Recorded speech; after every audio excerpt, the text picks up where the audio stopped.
In 2025, Trump returned to the White House, and so did his hardline immigration agenda. But this time, it's bigger, bolder, and laser-focused on Asia. Within weeks of his inauguration, Trump signed sweeping executive orders targeting not just border control, but specific countries for visa bans, mass deportations, and diplomatic standoffs. Some of these nations have deep economic ties with the US. Others are caught in global rivalries. But all are now in Washington's crosshairs. From revoking student visas to pushing out entire refugee groups, the message is clear: cooperate or be cut off. But why these countries? What happened behind closed doors? And how are communities inside America already feeling the heat? Today, we're diving deep into 7 Asian nations Donald Trump wants removed from US soil in 2025, and why this could change America's relationship with Asia forever. Stay with us, because some of these names will truly shock you. Number 1. China. Just months into Trump's return to the White House, China became one of the earliest and most heavily targeted nations. In May 2025, Secretary of State Marco Rubio announced that the U.S. would begin aggressively revoking visas for Chinese nationals, particularly students and scholars linked to fields like AI, robotics, and cybersecurity. These policies were framed as a crackdown on Communist Party influence and tech espionage, but they hit ordinary families the hardest. Thousands of Chinese students, many already studying in the U.S., were left in limbo. Schools like Harvard saw specific programs suspended, and future visa applications from China and Hong Kong are now subject to intense scrutiny. This move struck deep, as Chinese students made up about 14% of all foreign students in 2024. China's government condemned the decision and warned of retaliation. The fear of being blacklisted or deported has spread across campuses. For Beijing and Washington, this isn't just about visas. It's another battlefront in the ongoing US-China rivalry that's now hitting the heart of education and innovation.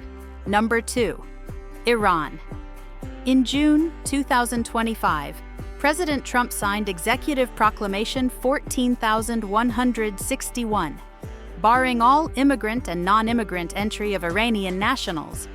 No work visas, no student entries, no family reunifications. It was a total freeze, reviving and expanding the travel bans from his first term. The administration cited Iran's support for terrorism and failure to cooperate with U.S. intelligence sharing agreements as justification. This blanket ban doesn't just affect future travelers. It throws the lives of students, researchers, and even long-settled families into disarray. Iranian nationals who had spent years building careers or studying in the U.S. suddenly found themselves unable to renew visas or invite loved ones. There were no exceptions for ongoing programs, leaving institutions scrambling and dreams shattered. Tehran immediately called the ban discriminatory and politically motivated.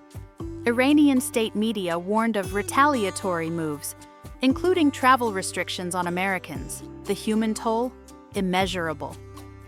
While the White House insists it's about national security, critics say it's isolating America from diplomacy and science. Once again, everyday people are paying the price of politics. Number 3. Myanmar. In Trump's new wave of immigration crackdowns, Myanmar, also known as Burma, was slapped with a complete travel ban. The executive order suspended the entry of all Burmese nationals, reviving a policy similar to the one imposed back in 2017. The reason? High visa overstay rates and Myanmar's refusal to accept deported nationals. Essentially, America's patience ran out.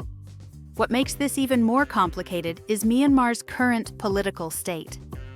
With a military junta in power and international sanctions already in place for human rights abuses, especially against the Rohingya, The travel ban was met with little resistance from U.S. allies.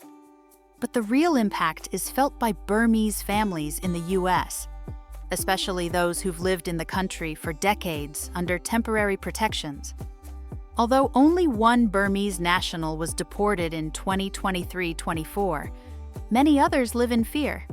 Some even born in the U.S. could face uncertain futures. The ban is symbolic in many ways, but it sends a strong message. Governments that don't cooperate on deportations will face harsh consequences, no matter how politically fragile they are. Number 4. Cambodia. While Cambodia hasn't officially landed on Trump's travel ban list, yet it's skating dangerously close. In 2025, Trump's administration revived hardline tactics, linking Cambodia's cooperation with deportations to U.S. visa access.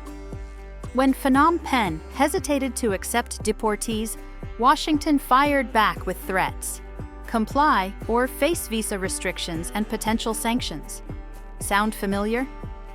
It's a rerun from Trump's first term, where visa bans were imposed on Cambodian officials for similar reasons.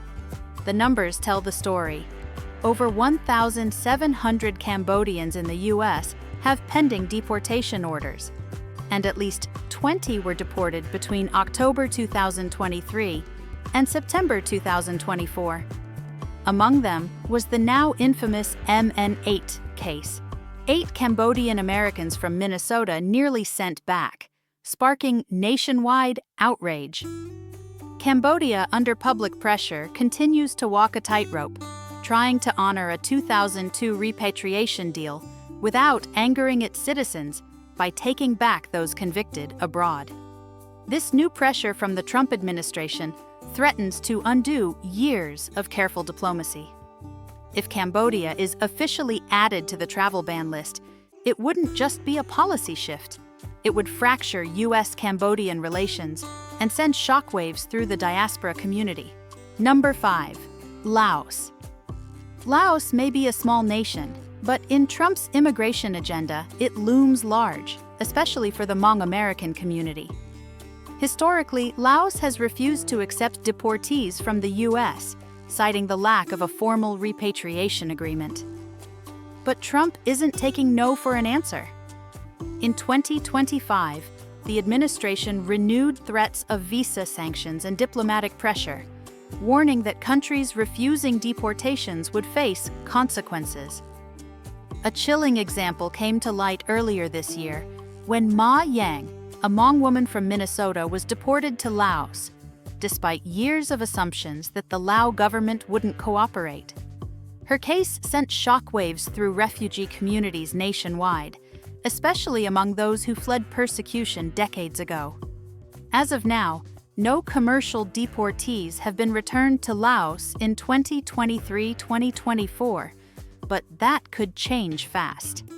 U.S. officials have already placed Laos on a non-cooperative list alongside Myanmar and Cambodia. The implications are heavy. If Laos buckles under pressure, more Hmong returnees could be forced out. And for refugee families, that means reliving a past they barely escaped from. Number 6. Bangladesh. In 2025, Bangladesh found itself caught in the middle of Trump's most aggressive deportation campaign yet. Unlike countries resisting U.S. deportation efforts, Dhaka chose to cooperate, but not without pressure. Behind closed doors, Trump's team negotiated with Bangladeshi officials, resulting in quiet but large-scale deportation flights, starting as early as February. By April, at least 31 Bangladeshis had been flown back, with U.S. officials warning that thousands more would follow. Most of those deported were young men, visa overstayers, or those who lost asylum cases, sent back on chartered flights, arranged in cooperation with ICE and Bangladesh's Home Ministry. The U.S. demanded Bangladesh process travel documents within 30 days, even authorizing military aircraft for returns if needed.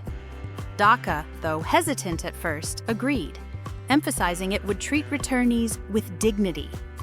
This case is a blueprint for Trump's strategy: reward compliance, punish resistance, It also exposes how economic diplomacy can override humanitarian concerns. For many Bangladeshi families in the US, the fear isn't just policy. It's watching loved ones vanish overnight with little warning or recourse. Number 7. Vietnam. Vietnam may be one of America's top trading partners, but in 2025, even that couldn't shield it from Trump's hardline immigration agenda. In a calculated move, Trump's team threatened tariffs and visa sanctions if Vietnam didn't step up cooperation on deportations. Hanoi got the message loud and clear. By February, Reuters confirmed Vietnam had agreed to fast-track deportation requests, issuing travel documents for over 30 detainees in U.S. custody. This marked a sharp shift. Previously, Vietnam was reluctant to accept deportees, especially those who arrived before 1995, often fleeing war and trauma. But now, under Trump's pressure, that policy is crumbling. Nearly 8,700 Vietnamese nationals with final removal orders are now at risk of being swiftly sent back. For many, it's not just deportation, it's exile from the only home they've ever truly known. Vietnam's quiet compliance shows how immigration is no longer just about borders, it's about leverage. Trump's strategy trades human lives for economic gain, forcing governments to choose between trade relationships and protecting their diaspora. And for many families, the cost of that choice is heartbreak. These 7 nations are more than headlines. They represent families, futures, and fragile diplomacy now hanging by a thread. Trump's return has reignited not just policy, but fear. Behind every deportation is a community forced into uncertainty. And behind every visa revocation is a geopolitical message. America is choosing confrontation over compromise. Whether it's China's students, Cambodia's diaspora, or the Hmong refugees from Laos, the consequences ripple far beyond just immigration offices. So here's the real question. Are these moves making America safer or simply more isolated? And who decides who belongs and who doesn't? If history is any guide, today's bans have a way of becoming tomorrow's regrets. If this video helped you understand the deeper picture behind the headlines, hit that like button, subscribe for more global insights, and let us know in the comments. Do you believe Trump's strategy will work or backfire? We'll see you in the next deep dive.